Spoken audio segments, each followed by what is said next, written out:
Here's a very important question. Are you part of a labour union which actually protects you at work? If not, you're among the 70% of South African workers who do not belong to one, according to stats. It's a major concern that's been flagged during International Workers' Day commemorations yesterday. Some labour experts going as far as to put the blame on unions for this. Well, South African Federation of Trade Unions, Secretary General Zwelinzima Vavi joining us this morning. Mr. Vavi, hello, good morning to you. I appreciate your time on what is a May Day yesterday, but the commemorations continuing today. So why do people not want to be part of unions? How big a problem is it? Good morning.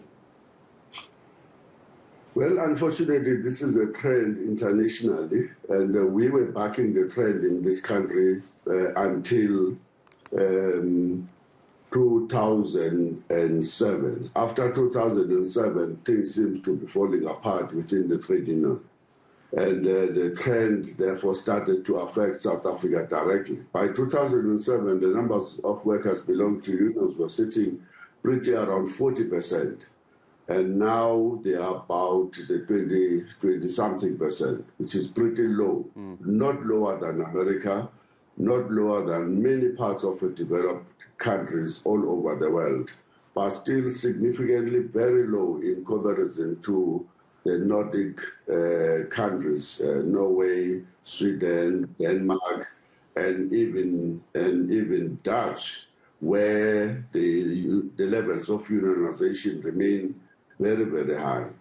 We think that in our country, the blame must be put both on the doorsteps of the trade unions themselves, but also on the brutality of the system of capitalism, the bosses who intimidate workers and who make sure that they're discouraged from forming part of the trade unions. Now, coming to the unions themselves, the unions have somehow been fragmented because a lot of them do no longer represent what they used to represent in the 1980s as the centers that represent solidarity and in the main. They're no longer about solidarity.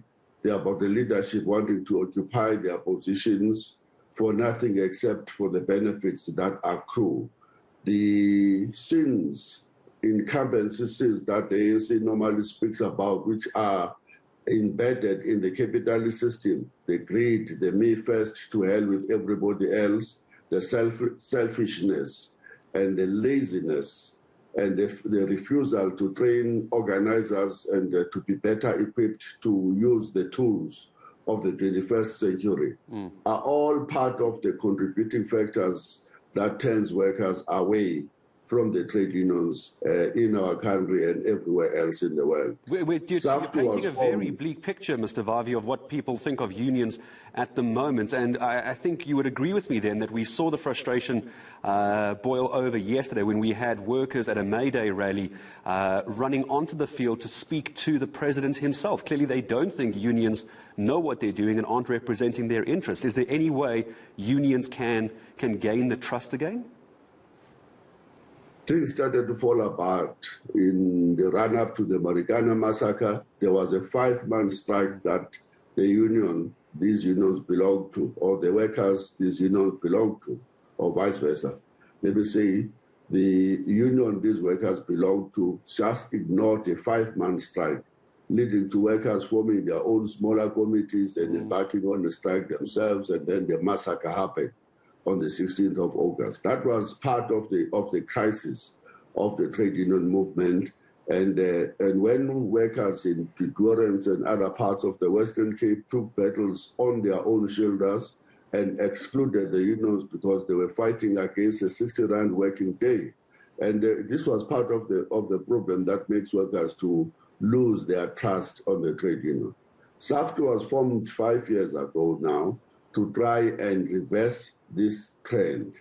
And SAFTU is trying very hard to make sure that the trade unions are organizing behind a set of principles, the most important of them being that unions must be independent but not apolitical. Unions must be democratic, worker-controlled, they must be campaigning, fighting, and they must be socialist-orientated, and they must unite workers irrespective of their gender, of their languages, of their country of origin, and or irrespective of the regions they come from within the South African context. And we try very, very hard to reverse that trend. We're not succeeding yet. We still have a lot of cleaning insights to make sure that every leader and every office activist remain true, that unions are not the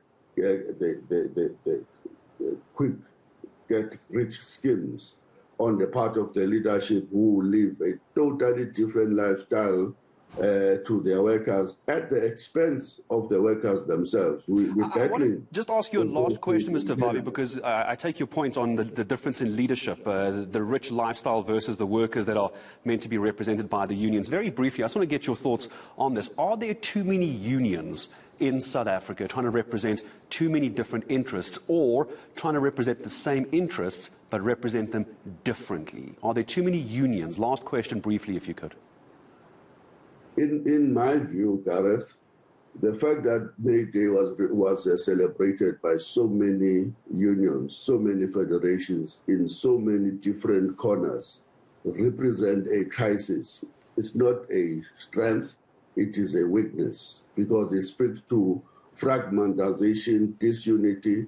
It speaks to the weakening of the voice of the workers, in particular at the time when they are facing an onslaught from the government that have totally collapsed collective bargaining, at the time when multinational corporations are actually demanding a decrease in the wages of workers instead of increasing their wages.